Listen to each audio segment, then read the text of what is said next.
मध्यकालीन भारत के अंतर्गत एस के पांडे की बुक मध्यकालीन इतिहास, भारतीय मध्यकालीन इतिहास का अध्याय 4, गजनबी तथा गौर राजवंश, महमूद गजनबी और मोहम्मद गोरी। इस्लाम धर्म के अनुयायियों में से भारत में सर्वप्रथम प्रवेश करने वाले अरब थे। अरबों सिंध पर अधिकार करने में सफल रहे, किंतु उनकी सत्ता अस्थायी थी।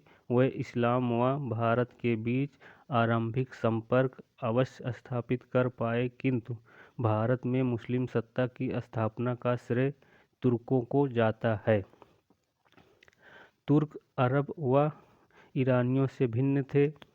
इस्लाम के नवीन अनुयायी होने के कारण वे अत्यधिक धर्मांध थे। नस्ल की श्रेष्ठता में विश्वास ने उनके हथियारों को और अधिक तीक्ष्ण या धारदार कर दिया। 8वीं शताब्दी में तुर्कों ने मध्य एशिया से हटना आरंभ किए।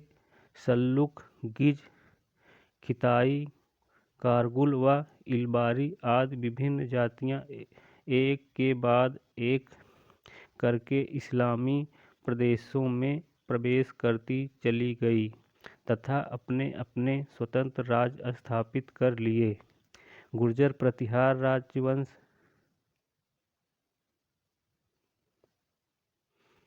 गुर्जर प्रतिहार राज्य के विघटन के कारण भारत में राजनीतिक अनिश्चितता तथा प्रभुत्व के लिए एक नए दौर का प्रारंभ हुआ।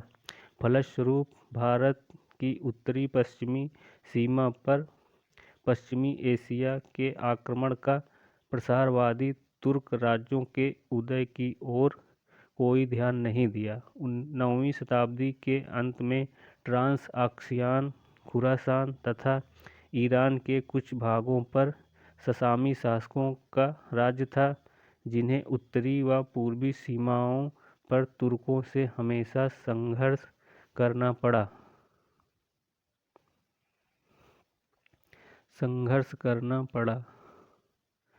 इसी संघर्ष के कारण एक नए प्रकार के सैनिक गाजी का उदय हुआ। 10वीं शताब्दी के मुस्लिम साम्राज्य में एक बड़ी उथल-पुथल हुई। बगदाद के खलीफा निर्बल हो गए।